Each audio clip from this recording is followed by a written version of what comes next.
recording a couple of videos to give you some solutions to some of the challenges that we have ahead of us these next couple of weeks. One of those is the Open Figure Drawing Studio, which unfortunately we will not have available for you to continue getting in your figure drawing hours. So I want to give you at least a couple of ways, solutions to work around that. First, you could draw if you went home, or even if you didn't, if you're still on campus and you want to draw some of your peers or draw some of your family or friends at home, you could certainly do that. Another option is you could draw from still images. And there is one solution, or a really nice solution, online. There's the New Masters Academy has some great figure drawing videos where they have models that they've recorded and in these time poses. I've taken a screenshot here and I'm going to do a quick demo for you to kind of show you how you might approach that. Um, the working from a still is never as good as working from the live model, but in a pinch it can be a great solution for you to get that practice in that you need to kind of keep building your visual library. So I'm going to kind of get started on this here. Now I'm again going to be doing this digitally. It allows me to just record what's on the screen and to voice over this. So it's a really nice solution for me to get you some content here. So we've got this gentleman here who's posed wonderfully, and we've got some great anatomy muscles here that we can draw from. So it's a really cool pose. And so let's kind of get started. I am working in Photoshop, which is kind of an industry standard program. There are lots of other programs that you could use. This is the primary one that I use for my workflow and for my freelance work. You've seen me use it in class. And I'm just going to kind of give you a couple details of what I'm doing. I'm using a pretty standard brush here. I know you see a lot of brushes here. I'm really only going to be using probably just this one right here. If you like this brush or any of the brushes that I use in any of these demos and you'd like to have them, just send me an email and say, hey, Prof, can you give me the brushes that you used? And the answer is yes. These brushes were shared with me through other artists. And so I'm happy to share those with you as well. So let's kind of jump into this. I'm going to use just a sort of this kind of almost like a burnt sienna color. And that's because my workflow is a little bit more like paint in a lot of ways. And you'll kind of see how that tends to be. So this is closer almost like the color you might use for an underpainting, like a burnt sienna, if you were actually going to paint this figure. Now, a couple things to identify. So again, we want to start with that strong gestural form from the top axis of the head. We're going to go for the long axis of the body here, and you want to exaggerate that as much as possible. I'm going to sort of have the tilt of the head in here as well. You'll see my brush kind of sizing and resizing a little bit. And so I want to get the angle of the head, and then I want to capture that sort of gestural form that comes through the body here, kind of through the knee. And then this arm is coming down here as well. Now you'll see that the way this body is being posed right now, it's almost like a tripod. The weight distribution really is, this leg here is holding up a little bit of weight. We're really not much. But we feel some of the energy there, and then here, this shoulder and this shoulder here, the arms are dealing with a great amount of weight as well. So the weight is kind of distributed between this space here. And so as I kind of draw that, I want to think about that weight that's being applied, and I kind of want to try to feel that weight as I'm drawing. I simplify when I draw life. It's just a really easy way for me to sort of problem solve an image that's complex. There's a lot of muscles, there's a lot of curves going on. And if I just simplify those down to really kind of basic straight lines. So simplifying this line here with just sort of a straight, and then simplifying this whole back here, this kind of curve back with just saying, okay, this is sort of a straight line this way and a straight line this way. That helps me a great deal in solving what seems like a really complex set of information here. Again, I'm just going to kind of push. You see how there's a little bit of push up. I don't know if you can catch that. I'm going to put a little sample here so I can go back to this color quickly as I need to. And if you could see, shoulders are just pushing up just a little bit. It's not much, but I want to try to catch that. And I'm going to put a little bit of a sample color here as well, so I can just go back and jump back and forth and reference these colors. And then I feel the pectoral muscle here is kind of sticking out just a little bit, coming down here, and then it's really tucking in. A lot of the anatomy here is squashing as we come through here, and then that leg pushing out like this, catching that knee. I'm just going to angle that right there. That, you see that little space right there? I'm just going to just put a little angle right there to simplify that. I know that it curves more complexly through that,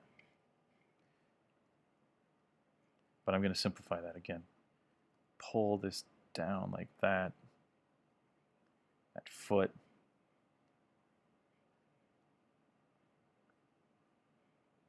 Pull through there like that. Again, I see this form going behind here like this. Just kind of draw through that. I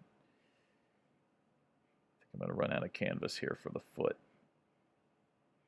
That's all right. We can always extend the canvas. That's one of the nice little advantages of working digitally. You can give yourself a little bit more canvas if you need to. And then I think I'm going to go ahead and redraw this here just to make sure that I'm, again, drawing right through that form and making sense of where the glutes connect up here through the lumbar, thoracic area here in the spine. Now these videos, the time, they're usually 1, 2, 5, 10-minute gestures. Obviously, if you just take a picture, if you pause your video, then you can draw on this as long as you want.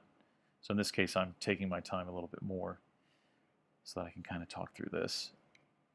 And I just really want to make sure I'm feeling the space. Again, this you see how this could be simplified with just an angular line like that. I just want to see that and make sure I'm catching that like that. And then how it's really pushing out this way. And then this angle, you see how this is angling out again right here. Just pull that down really strong through there. Kind of like that. Same through there. I love how strong this angle is here. And then that thumb is really compressing. And so you're really thinking about this negative space here, this sort of cool triangle, oops, is really important as well. So it's not just the positive space that you're drawing, right? But you're thinking about the negative space as well. Now, one of the things I just did right there was I hit the Alt command, which gives me the eyedropper tool. I have my left hand resting on my keyboard, and it allows me to eyedrop and pick up this color, and then I can actually pick up the color of the canvas. And it's almost like erasing, if you had an eraser and needed an eraser. I try not to use it too much when I'm just drawing, but I use it a ton to mix color. I'm going to go ahead and imagine here this line through the spine here, and then I'm going to go ahead and solve this upper shoulder and this.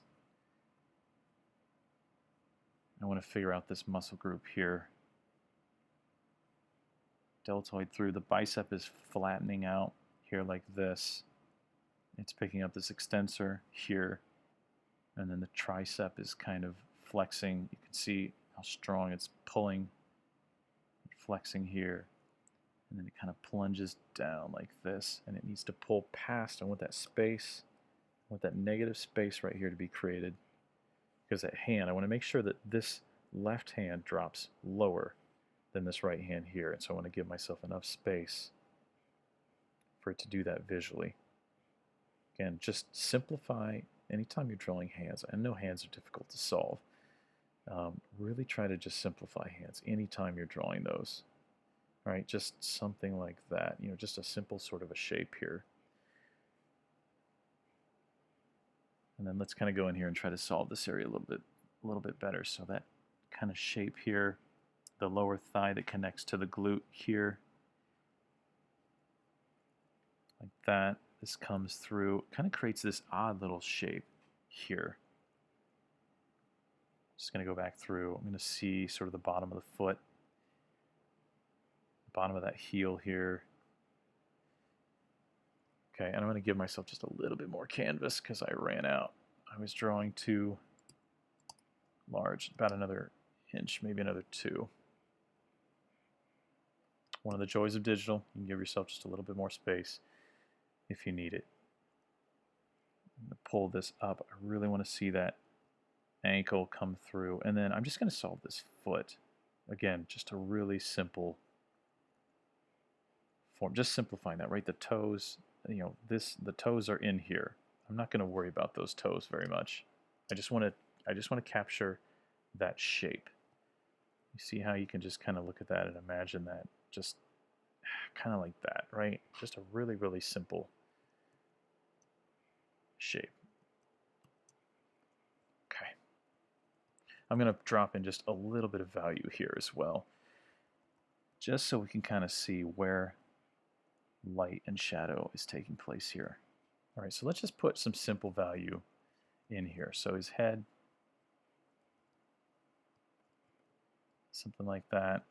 There's a little bit of value coming through here. Again, these lines, all these construction lines through here, those are great. Don't worry about those. I mean, obviously, you don't have to do these digitally. I should have probably said that from the beginning. There's no expectation that you have to do these on a computer. I'm doing it on a computer just for ease of delivering the content to you. But you can just get out your sketchbook, open up this video, and just draw from it and make it fun. Just a little bit of value through here. There's this really great, you see this strong shadow form through here, and that actually really nicely separates this leg coming out in front of that here. It's a little bit darker, but I'm not going to worry too much about the exact values right now. Again, creating this great, you see this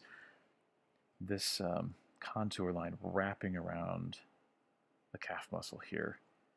Creates this really powerful shape.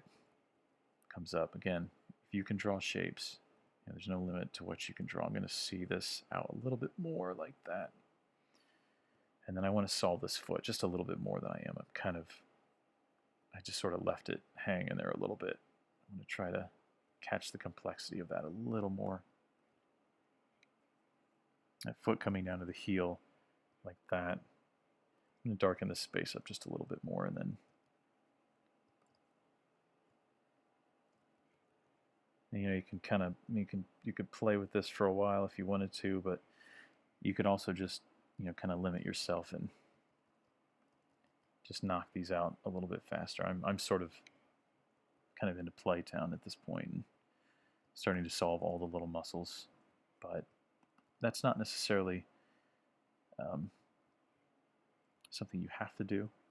I mean, just catching a great gesture can be a beautiful drawing. Even a 1-2 minute, just a beautiful, strong gestural form can be something really interesting to look at. I'm just going to put the ear, just the light of the ear. You see how that's just a light shape right there? I'm just going to pop that in there. And this guy must have giant eyebrows because that thing is really jutting out of the side of his face there. But yeah, okay. So that's one example. I'll pause this video here and I'll come back and I'll do a couple more gestures for you.